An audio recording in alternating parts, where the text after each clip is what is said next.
Jason Wessell, welcome to the show. How are you today?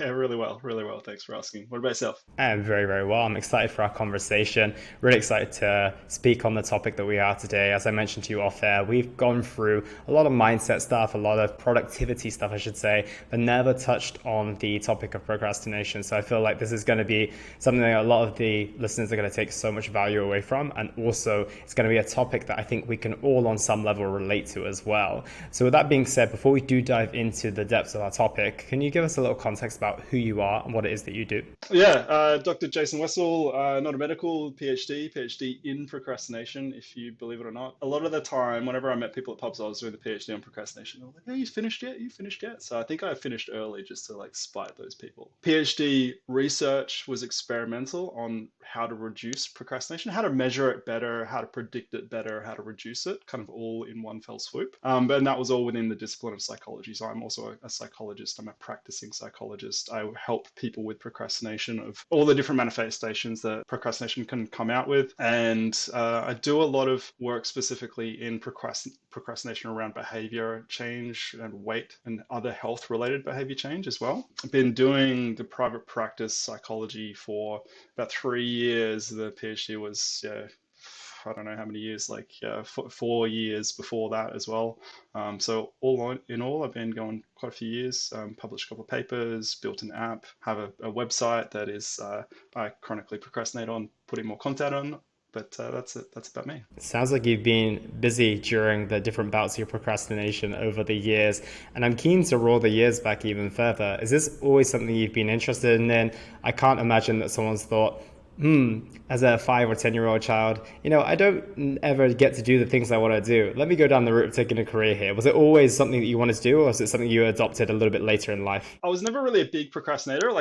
If you ask my mom, I was a big procrastinator, but I only like didn't do the things I didn't want to do, right? But if I ever wanted to do something, like I was always pretty gung ho about doing it, and that didn't always match up with what other people wanted me to do. But I guess that's life. So no, I wasn't really a big procrastinator. Procrastinator. I love psychology. I love people. I always have. That was kind of a lifelong passion and interest to get out there and be with people in really vulnerable, important parts of their lives, and also help them to kind of flourish and often just get out of the way and watch them flourish by themselves. I have a general interest in it, and I have a bit of a tendency to prefer really complicated subtopics within psychology, which procrastination's one of that. I did my undergraduate thesis on daytime naps because I'm a big napper, and I guess thematically somehow I think they're linked. I haven't actually tied it together, but yeah, there's something about napping and procrastination that thematically seem consistent. So when I landed on some of the literature and helped explain some earlier, before I did my PhD, some earlier clinical experience I had where clients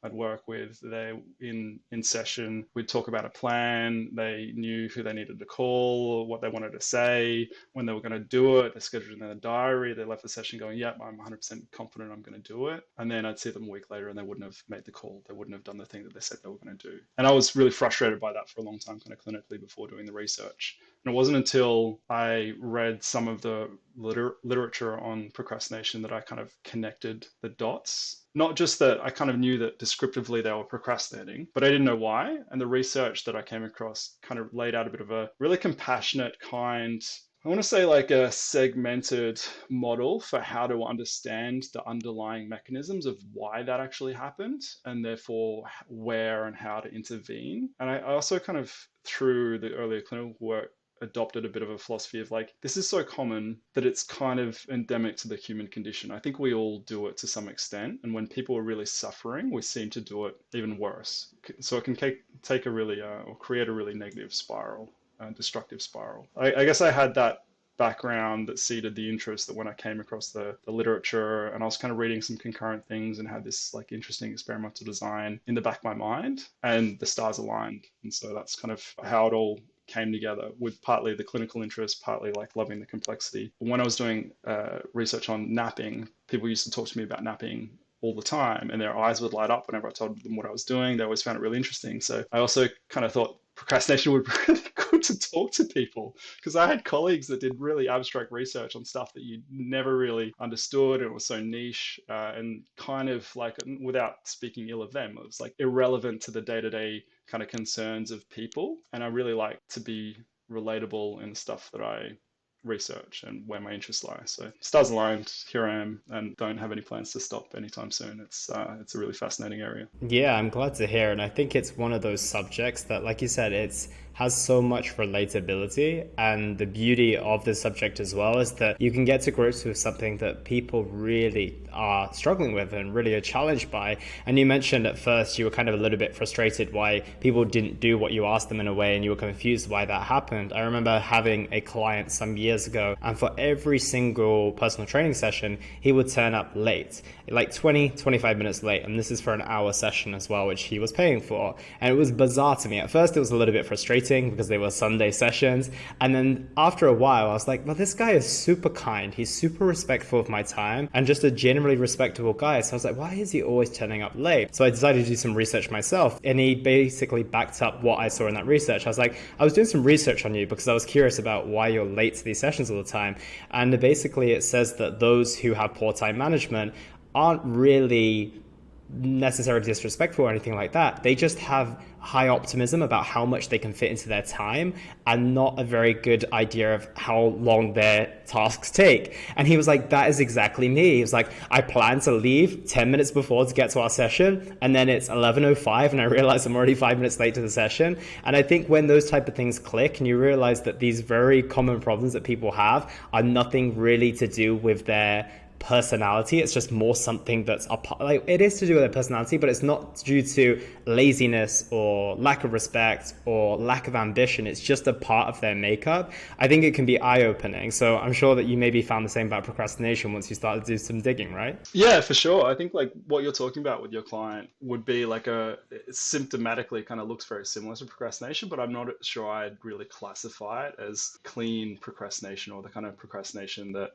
we traditionally associate with like avoidant type behavior. Like usually one of the common definitions or descriptions of what procrastination is that it's an emotion focused coping mechanism, meaning that you've got some sort of negative emotion to something that you need to do, for example, an assignment or a work report or calling the in-laws, and you feel like, oh, I don't know, do that. You maybe have some thoughts around what will they think, what will I say, how am I going to do it? I won't do a very good job. And in order to kind of pacify those negative emotions, you engage in some sort of other behavior with less friction to it that kind of helps you feel a little bit better, even if it's something like cleaning or procrastinating, something like that. So that's usually how I kind of think about the necessary mechanisms within procrastination, is that it's avoidant in some way, shape, or form. And when I was talking before about the models that I really like regarding procrastination, they kind of break down what is it about that behavior or that task that you're avoiding, the thing that you're procrastinating on, that is so aversive, and how do you kind of break that apart and make sense of the different things that could be aversive about it, and then kind of address those issues chunk by chunk where they're needed. Yeah, absolutely. And I want to go back to the very roots of procrastination and ask you a very vague but maybe very helpful question: is where does procrastination stem from in the first place? And are there people who are more predetermined to be procrastinators? Is it something that's maybe slightly hereditary? Is it based on environment? Is it based on personality traits? Where does it come from? And are there people who are more likely to be procrastinators than others? Yeah, it certainly tends to differ between people. There are a few different measures for procrastination where we all score kind of somewhere on the spectrum. For example, I score fairly kind of low. I don't think I've done any particular training. I think I came into research and psychology and study kind of like being fairly low. So there's a lot of evidence to suggest that it's somewhat stable as a personality trait, but it does seem to shift over time. Like as you get older, your tendency to procrastinate tends to get less and less. I said before, procrastination is really complicated. Complicated because it differs not just based on your individual, like your underlying baseline homeostatic level of how much you are likely to procrastinate. So we all kind of differ to some degree, kind of like we all differ on impulsivity. I might have like a general impulsivity score of like 6 and someone else might have a 12, etc. But how that manifests and whether that underlying latency of a personality trait and likelihood to procrastinate, how that comes out depends so much on what the task is, whether we find it aversive or not, whether we've got experience doing it, whether we've got some sort of deadline, if we've got other people around us that are encouraging us to do it, whether we've got a smartphone with TikTok in front of us or not, and how much time there's left to do it. You might be really likely to procrastinate like your client, 5 minutes before something's due, but like 5 minutes after it's due, you're like not a procrastinator at all, right? So like contextually in the moment, that guy at 5 past the start of your session time, he wasn't procrastinating. He wasn't a procrastinator, or his procrastination wasn't coming out in that moment.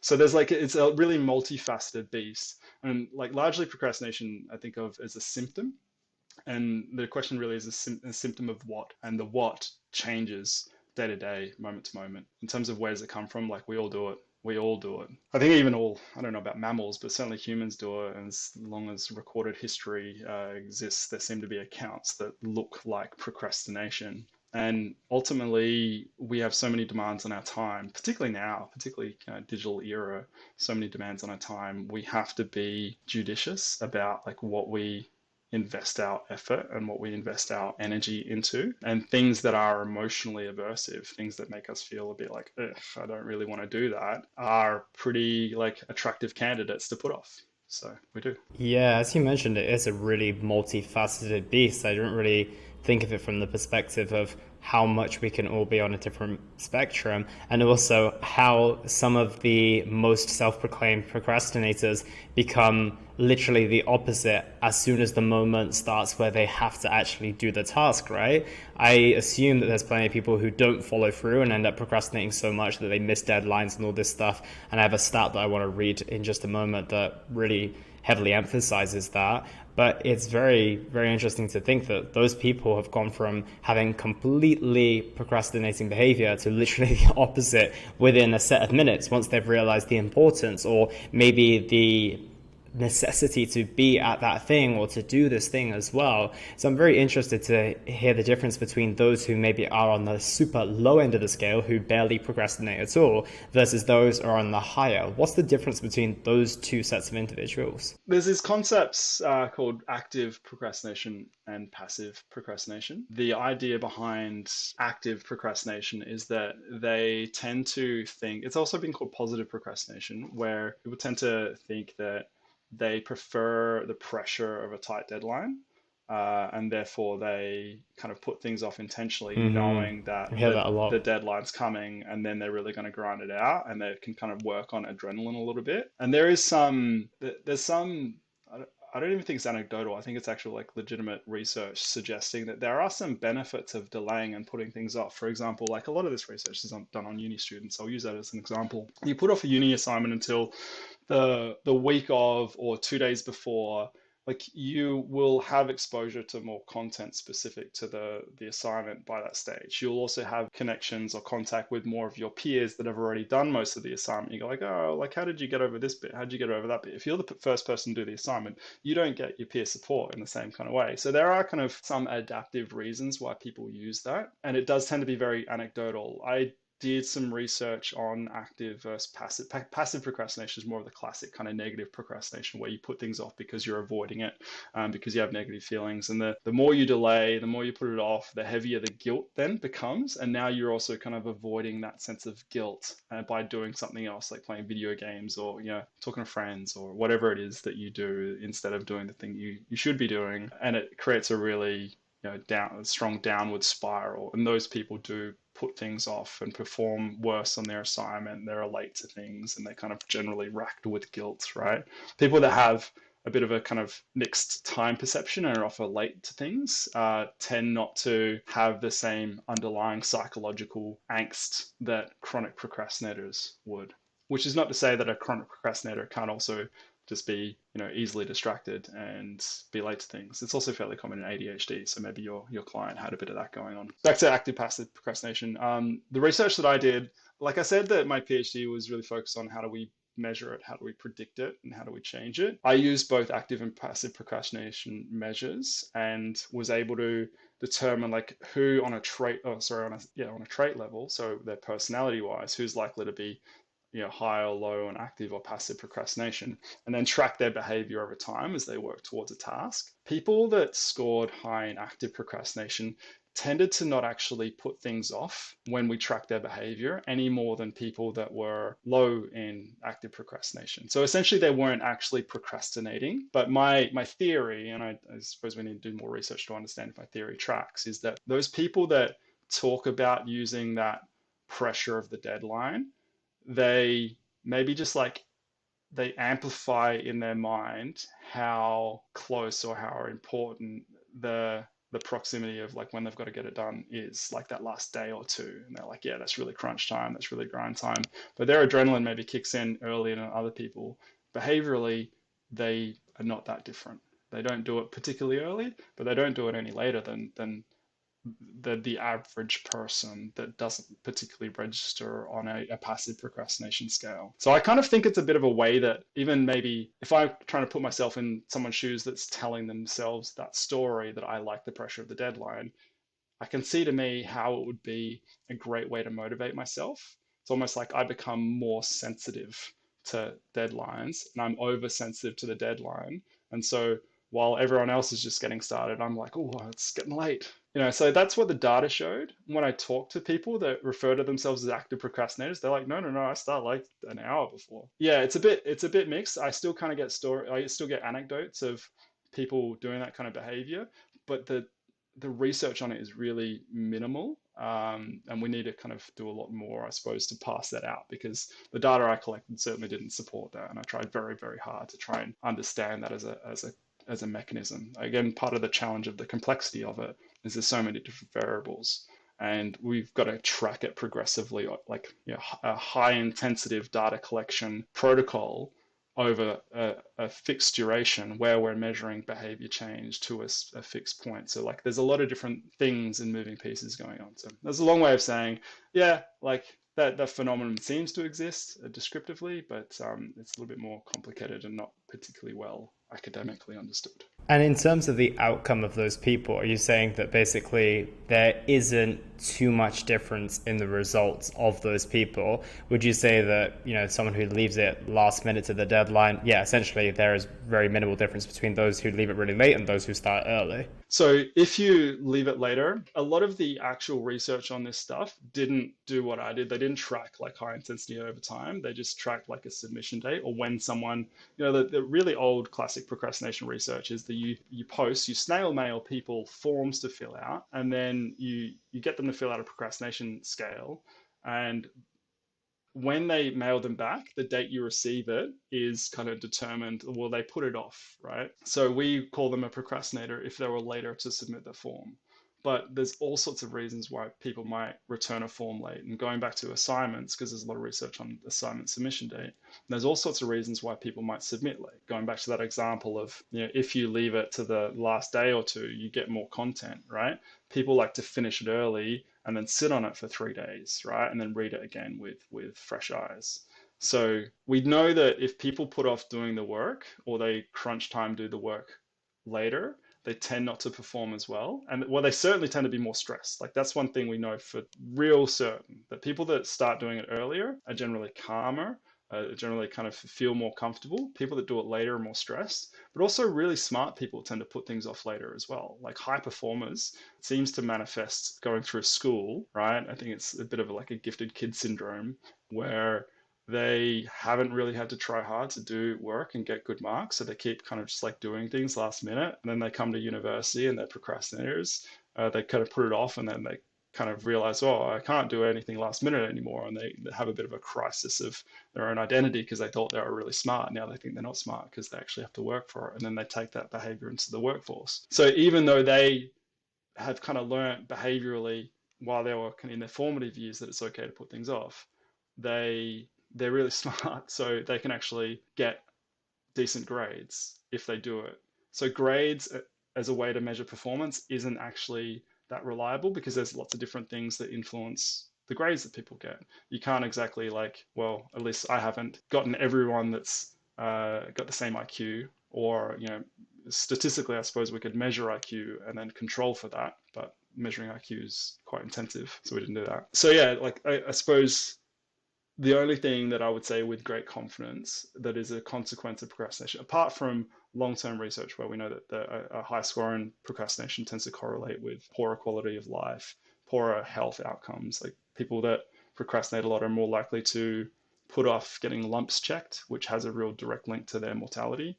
If people procrastinate on behavior, on health behavior change, their cardiovascular disease kind of rates are likely to be higher, all those sorts of like really grave consequences. Quality of life of people that are chronic procrastinators tends to be much worse.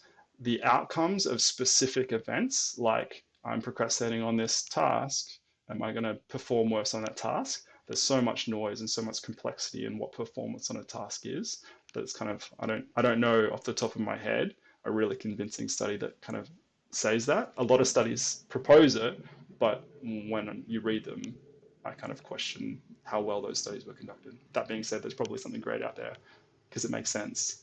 So please don't go googling one, find one that goes, see, yeah, it's true. Performance is worse when you procrastinate. I'm sure it is true, but I'm trying to make the point that it's really complicated. But quality of life and stress, massive, definite consequences. Yeah, absolutely. And I think if we're waving the flag for the, let's say, anti procrastinator, it makes a lot of sense because of when you do a task late, you don't have any real time for revising that task, for example. If you want to check back on a test that you're revising for or a paper that you need to enter with, you only have that one opportunity to check it if you're right on the edge of the deadline, right?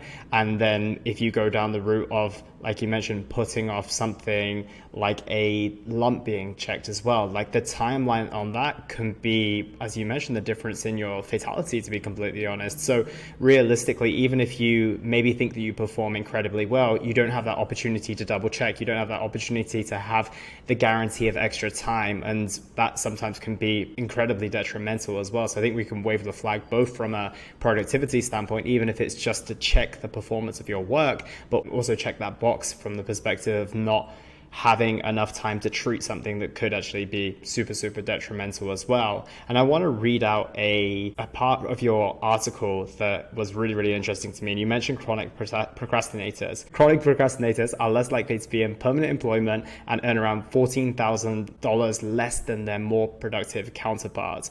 And so I'm curious, if we can get ourselves to be a little bit more productive, can we expect to bring that £14,000 back or $14,000? And what is the reason behind that? In terms of reason behind, there's probably a lot because procrastination's complicated. Was correlational research, so when it wasn't my research, I was citing someone else. So they surveyed professionals, they got them to do a procrastination questionnaire to get their procrastination trait scores. They ask them how much money they earn, and then they go, oh, okay, well, people that score higher tend to earn kind of this much less. In terms of why, well, I suppose we're implying that it's because of procrastination, but it could be lots of other factors that are also related to procrastination. But let's just kind of run with the headline concept that it's procrastination. Can they claw it back? Well, yeah, like psychotherapy has a really good outcome in terms of how people can change their procrastination behavior and even their personality over time. If we think of procrastination as a symptom of things, if we can fully understand the causes, which differ person to person, task to task, so it can take a while to untangle a lot of that. But if someone can tackle these issues within their own lives, these internal blockers that they have, the areas where they get in their own way, truly understand them and work progressively on strategies and tools and habits and techniques that help them to overcome these traps that they fall in, then yeah, absolutely, they can change their procrastination score. There's not a lot of research on that. Procrastination's, it's funny, it's so prolific, right? But the volume of research on it is, there's a lot of research out there, but there's a lot of repetition as well. Like the volume of like really hard hitting, like the deep stuff that's at the level of complexity that procrastination kind of deserves to be researched. There's not a lot, the procrastination conferences of like the people, the big brains that kind of study procrastination as their main focus are like really, really small compared to things like, depression conference, trauma conferences. Not to say that those conferences should be small. I'm just saying, there's not a lot of yeah, really great research on procrastination. So in terms of, can they claw that $14,000 back? Yeah, like theoretically for sure. Do we know that for certain? No, but theoretically, yeah, like everything else points to this is something that can be overcome. And anecdotally, in clinical work that I do, yeah, it seems to be the case that people can absolutely change their lives. They can do it themselves. And going back to that concept of the procrastination scores tend to go down as you get older, like it shows that there's some sort of general trend for people to go through life getting slightly better at things, and you can drastically accelerate that curve if you put in the work and understand what's going on. Absolutely. And before I go into some of the ways in which we can overcome this procrastination, I do want to argue the side of the procrastinator for a second, because I think a lot of people are going to be listening or watching today and thinking, my procrastination has served me incredibly well. I never miss a deadline and all this type of stuff. Is there any such thing as productive procrastination? Because if you do find this a lot when, for example, you stay on top of your inbox, you end up getting more emails. You do all of the work that you're supposed to at work, and then your boss just gives you more work.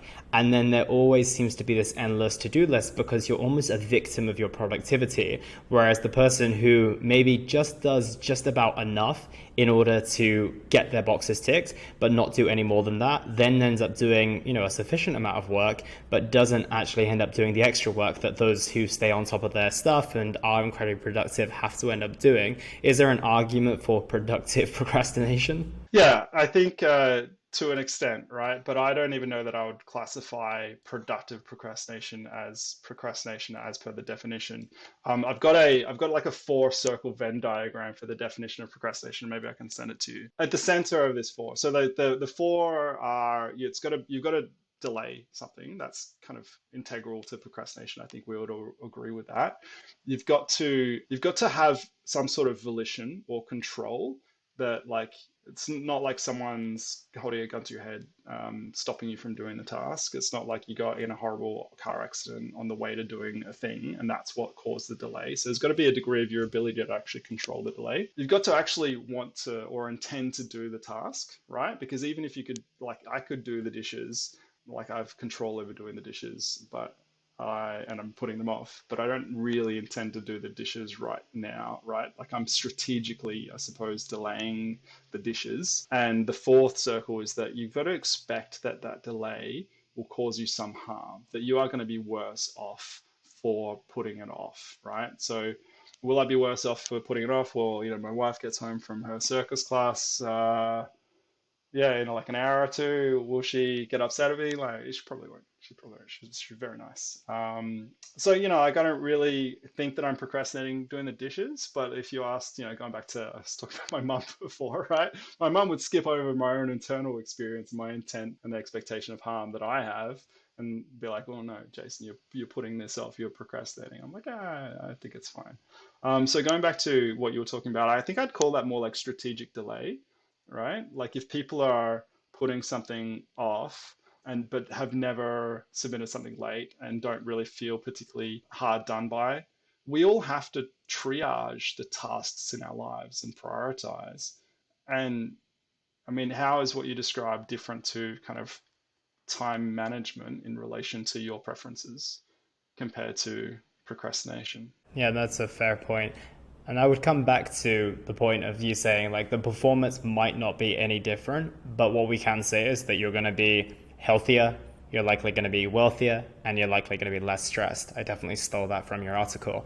And that's a very, very fair return on the investment for all of us. It's literally maybe what we're all looking for in life. I think we could all do with being a little bit healthier. We could all be very, very happy with more money in the bank, and we could all be very, very happy with being a little bit less stressed, right? The quality of our life would improve dramatically. So where do we get started if we want to stop being such a procrastinator, or even if we're not on high on that scale, but we notice it slipping from time to time and it's not helping us? Where can we get started with reversing the procrastination that exists in our life? Yeah, good question. It's complicated. I like to think in terms of this model called temporal motivation theory, which it tries to quantify all of the things that can influence procrastination. There are four factors. So I'll list them out and then I'll kind of go back over and describe which each are.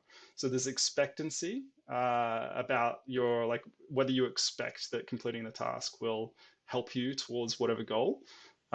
Value, how much you value that goal, the task, but probably more the goal that you're working towards by completing that task. Your level of impulsivity, or how distractible you are generally, which tends to be a fairly stable personality trait, but things that you can put things in place to kind of manage that. And how much time you've got to do the thing, right? Let's say, and this is why I kind of like working a little bit in health behavior change and kind of weight management, because there is no deadline that we know about, right? There is the literal deadline if it's really bad, right? That is theoretically closer, but we don't know when that is. It's really ambiguous, and because it's really ambiguous, not having a clear deadline to motivate us that we're really certain is actually going to occur at a particular date kind of puts us in an environment of not feeling pressured, or not, in a context of, and this is a conclusion I kind of drew from my clients years ago, that like before I started procrastination, but they weren't doing it, weren't doing the things they said they were going to do, is that you leave a moment, you leave a consult, you leave a session with yourself as a trainer, really motivating, feeling great, and you get home and you have to do the dishes, you have to cook dinner, you have to take care of the kids, and you pay some bills, and then it's a late night, you go to sleep, and it's the morning, and then you got to get up, you got to brush teeth, you got to go work, you got to do it. Life happens,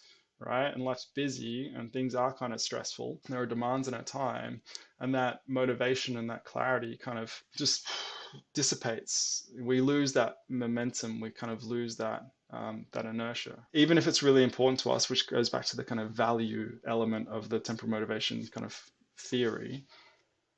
Even if we really value it, if we don't have some sort of like urgency, other things that do have urgency are very likely to pop up and just be there first. Even if we don't value them as much, we still have to pay the bills, because if we don't pay the bills, we're homeless, and that's kind of more important than weight loss for me having, living an extra 5 years in 20 years time, right? The amount of time left is also a really important factor, and that if you ignore that, which a lot of other ways to think about procrastination do ignore, for example, calling it an emotion focused coping strategy, while I think true, doesn't really tell you anything about what you do about that, right? Thinking in terms of these four domains gives you a bit of a hint of what you can do about that. So if whatever it is you're procrastinating on, or have like a habit of procrastinating on, doesn't have some sort of mechanisms in your life to hold you to account at a particular time, that is a problem. And you are just more likely to procrastinate on that task and those types of tasks because you don't have those deadlines. And that's fine. It doesn't mean that you're never going to do it. It just means that you're going to be working harder, I suppose. You're going to be carrying extra baggage about it.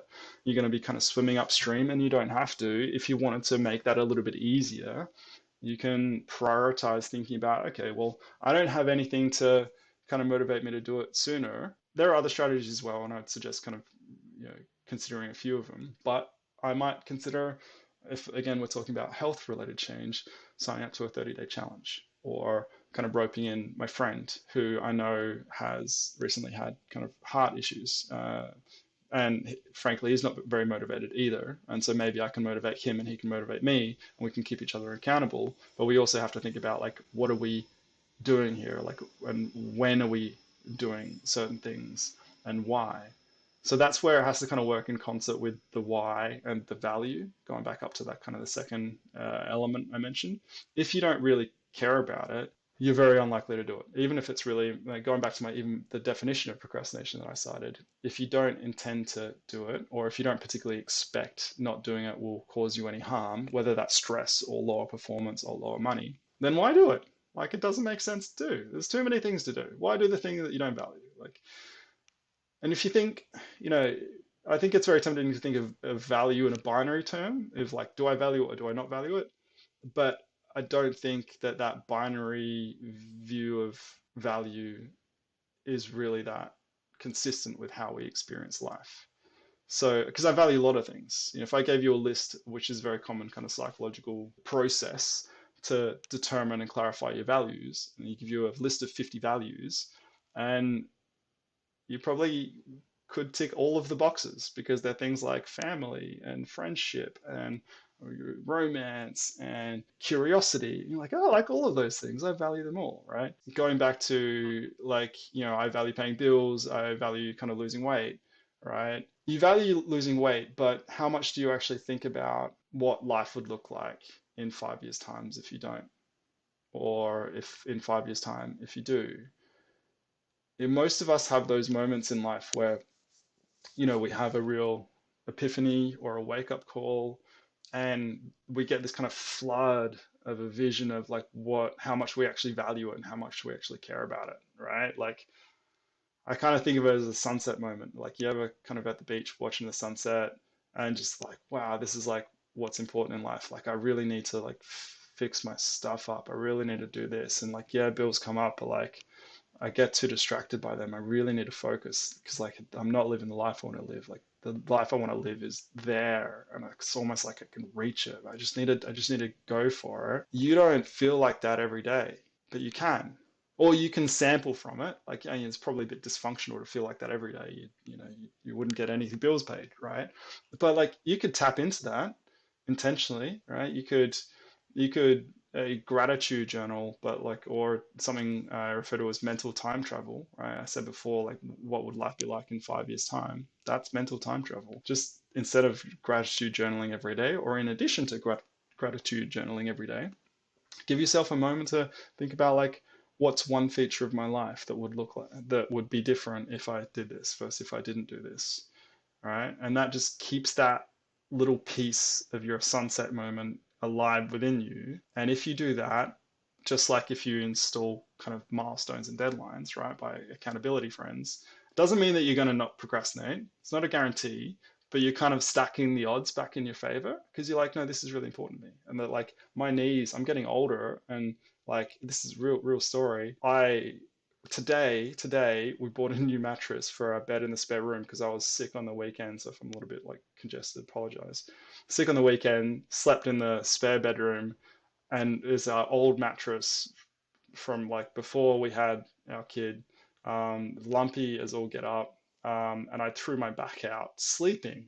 I'm like, I'm not that old, am I? Apparently I'm that old. I threw my back out sleeping.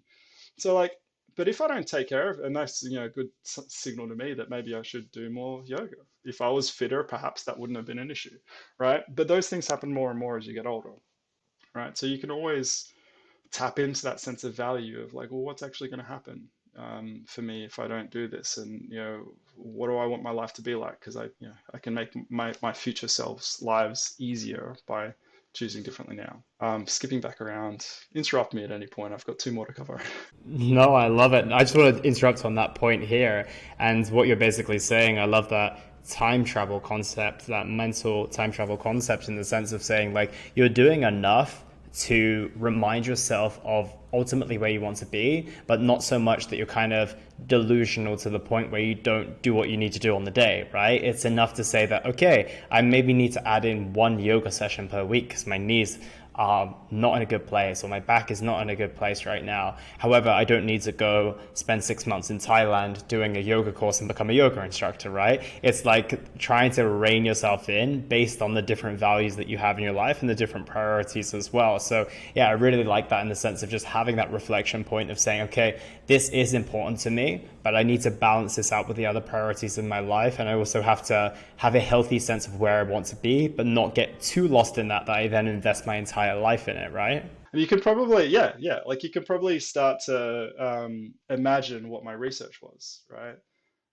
I'm kind of advocating for doing this in little microdoses of motivation kind of every day. So like every day I send someone a message, and if they're in the experimental condition, that message asks them a question, and that question related to things like, what does it look like for you if you don't do this, right, in X amount of time? And so I ask questions in relation to all four domains every day, and it took them kind of 60 seconds to respond each day. So it's not a huge commitment time-wise, but I suppose mentally, it's a fair commitment because I'm asking people to think, and it's not that common that you engage in some sort of like training program or support program where people like really trying to pull that motivation out of you.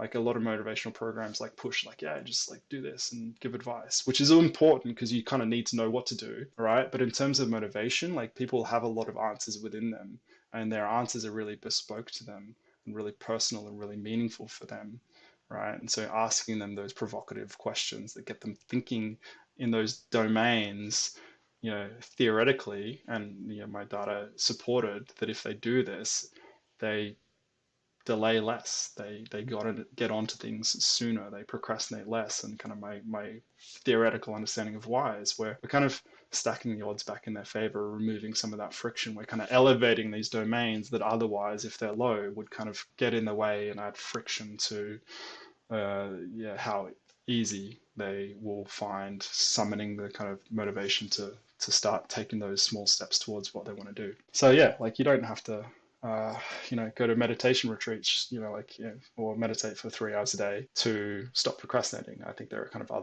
other ways, and it's all small stuff. It's all like tiny small stuff. If you've kind of read the book Atomic Habits, like the concept of an atomic or a small habit is you don't have to change your life overnight. Sustainable changes don't happen overnight. I mean, sometimes they do, but it's very rare. You can have an epiphany and that genuinely change. Some people do, but hard to kind of bank on those things or intentionally, consciously influence those things. What you can intentionally influence is these small kind of micro changes.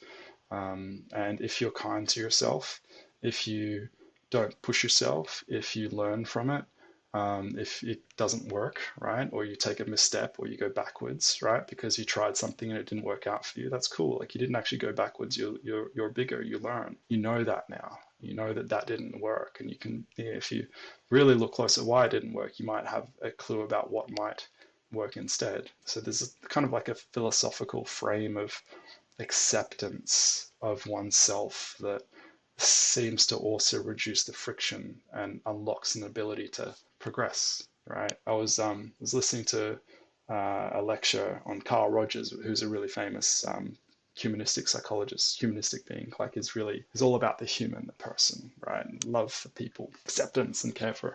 And I'm going to butcher his quote, but it said something along the lines of, he was talking about himself in one of the books he wrote. He said, it's a paradox. However, I find that as soon as I accept where I am, then I change. And I think like that seems to be really true. And we seem to assume the opposite. We seem to assume that like, well, don't accept the status quo. I want this and I'm going to go for that. But I always kind of think then you're changing the future self. You're trying to manifest the future self. Like you got to start where you are. It's like you're trying to win a race that you're not even kind of willing to launch off the starting line for. So yeah, that kind of a concept of, and this is very true. It's a big, work area in health-related behavior change, particularly around weight management, to really allow yourself to be comfortable with where you are. Not necessarily want to be there forever or like condone it as like healthy and wonderful and the best, because objectively, we know that cardiovascular disease is all sorts of kind of like health consequences if you want kind of a long and kind of flexible and generally healthy life.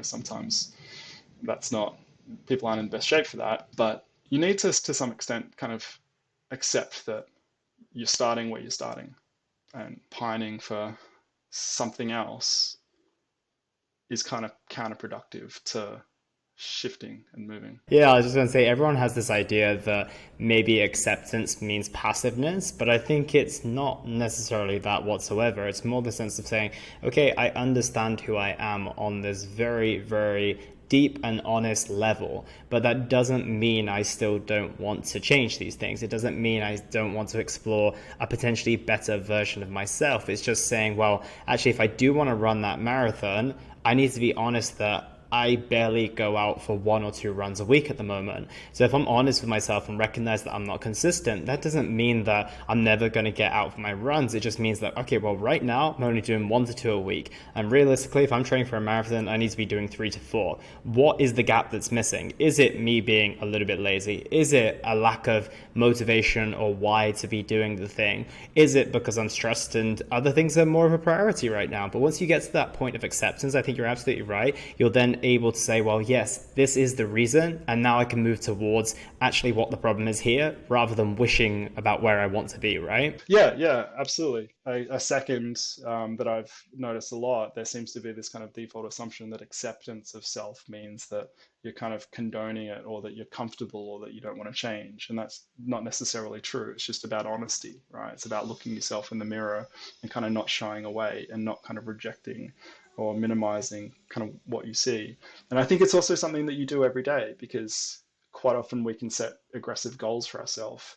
And this is fairly common in procrastination, that you set over ambitious goals, or you have this problem with procrastination, and you're like, okay, I'm going to change my life, I'm going to do this and this and this, and you don't realize that one change of like start going to bed on time actually means 100 micro changes that need to take place, because it's about like, all right, when do you actually start dinner, because that kicks off like a series of dominoes that delays the time you actually get in the bed. And how are you going to get that self-care time after the kids are asleep, right? Because that's still valuable to you. And so if you just try and force yourself to, without acknowledging and appreciating that, you know, it might take you months to iterate through all of the little micro adjustments that need to be made for this one change to stick and to last, and then for you to sit that out for like 3 months, because your life is going to change. You're going to go a stressful period at work. You're going to get sick. Other things are going to happen that will knock you off course, and all of the little micro changes you've made. So you've got like the micro changes to get there, and then micro changes to maintain. And then you start kind of getting a little bit more confident, like this is stable. I'm actually kind of doing this. And then you go on to the second change that you want to make. Right? If you try and do all those at the same time, you go from trying to make 100 little changes, which is hard enough, to making 200, 300, 400 little changes. And it's kind of impossible. And you're really defeating yourself. But then if you beat yourself up about, I'm a failure, or, that all that's, that negative self-talk that is common in procrastination, as well as a lot of other kind of people and issues, it's just going to make life harder for you to do that. So you also have to accept that it's not a destination, it's a journey. It's all process. The only thing kind of worth or worthy of your focus and your attention is like that continuous micro improvement and sustainability, and accepting that you're not there yet. And that's okay. You're in the middle. That's okay. Absolutely. Yeah, I couldn't agree more with that. And I think just getting real where you're at and being willing to accept that, and realistically, as you mentioned, accept that that's not your final destination. You're just at a certain point of the journey, and that's absolutely fine. I think that you can make a lot of changes from that place as well. So I think it's a powerful point. And one final point that I wanted to go through is some questions that I saw when I was looking into your research that you get people to ask themselves when they want to overcome their procrastination. Can you run us through those 4 questions? Yeah, so that's kind of what I was talking about before with I ask people questions every day. In the research, it was 4 questions on rotation. In the app, so the weight management, Contemplate Weight Loss is called. It's not intentionally a plug, but I guess it also is. We have a pool of many, many, many, many questions that go out every day that people can kind of contemplate and respond to. But these 4 questions, there was one for each of the domains of temporal motivation theory, but one related to expectancy. And I never explained expectancy. Expectancy is probably like the most unusual, like psychological concept. Like it's less intuitive than what value means, what delay, or kind of like the deadline means, what your impulsivity, right? And to manage impulsivity, it might be like, okay, well, I'm going to put the chips on the top shelf, or I'm going to kind of tell my wife to steal my cigarettes if she ever finds them, and drown them in the sink and throw them in the bin, right? Like these are what we might refer to as commitment devices, where you kind of just put things in your environment to kind of to add friction to your impulsive kind of tendencies, right? They're really kind of often mechanical ways to just like make it harder to be impulsive towards the thing that you tend to go to when you procrastinate. So that's kind of that makes sense, right? Expectancy is kind of complicated. It's not. It's a bit abstract, right? It means like how much do you expect that if you do this thing that you're putting off, that it will actually get you to the outcome that you want, or the outcome that you value, right? So it's sort of related to value in that respect. And so this can get really existential real quick, right? Because what's actually important to you, right? Like what are you trying to do here when you wash the dishes? Like, is it about just like maintaining a healthy home or making life easier for the next day? The dishes is probably a little bit not the best example for expectancy, but let's say like university assignments, again, because this is where, I mean, I have a lot of clients, university that procrastinate, and where a lot of the research is done. You're putting off the assignments because you don't actually want to be a computer scientist, man. I'm not speaking directly to you. Maybe you do. I don't know. Great, power to you. But like, you're not doing a computer science assignment because like you want to be an artist. Until you accept that, like, why would you do it? Because the thing that you really care about, like the vision of your future self, doing this assignment holds no relevant kind of piece in that big picture puzzle, right? So like, how can you possibly expect that this can lead you to success? Because you don't even really have a concept of success and what that means to you, right? And on a kind of less existential degree, it might be more like you put up you're really late to parties because like it's not really clear to you how getting ready on time would contribute to anything of kind of value to you. For example, like, you know, that your friends are kind of cool with you being late. It's kind of like if I drew it on a whiteboard, it would be like A, arrow B. In the middle of that arrow line is a question mark. If you don't know that A is going to actually help you get towards B, you have low expectancy. That definitely makes sense because I would say that I'm the type of person who I am always on time unless I don't deem the thing that I need to get to on time as important, or I don't think that the person is going to mind if I turn up late. Otherwise I'm super punctual. However, if it's not something that's super important for me to be on time, or I know that I'll be super relaxed when I arrive, I'm like, okay, whenever I arrive is absolutely perfect. So I can definitely, get to grips with that expectancy thing, and I can definitely see the links between those as well. And I do want to just wrap up with those final 4 questions, and I want to read those out for the listeners to take away with and have a think about these. So the first is, how would someone successful complete the goal? The second is, how would you feel if you didn't do the required task? The third is, what is the next immediate step you need to do? And the final is, if you could do one thing to achieve the goal on time, what would it be? And I think that those questions are ones for everyone who's listening right now to write down to ensure that they take those away, and they could definitely be on their way to a life with a lot less procrastination. Yeah, thanks for the reminder. They go in order of expectancy, value, impulsivity, delay, or I think I also included, your ability to kind of zoom out and have a look at what you could do in time. So the I think the question you asked or that you read out about how would someone successful achieve this goal is probably a better example for expectancy than I kind of gave you or attempted to give you on the fly before, because like ambiguity is low expectancy. And so if you don't know how to do a task, if you don't expect that you can actually complete a task, then you're likely to be paralyzed in the doing of the task. You might value it, you might not be impulsive, it might be due tomorrow, but you have no clue how to do the task. And so, like, on a really micro level, like, I'm not confident that I can sit down and that me sitting down and starting to write is actually going to get me to my valued goal, which is finishing this task, right? Because I don't know how to do that, I'm going to put it off, right? So using role modeling or like pulling from past experience from yourself or asking someone else or kind of like looking up a how-to guide can really help you to remove some of the ambiguity of like, how do I do this? Like, how do I move forward here? Hence, that's that question, right? How would someone successful do this? And it kind of helps you get out of your own head and kind of like, oh, well, like, yeah, maybe they actually do this and I should try that. 100%. I love that. And Jason, this has been an amazing conversation. Where is the best place for people to find you if they want to keep up with the work that you're doing? Yeah, like I said, I've got a website, drjasonwessel.com.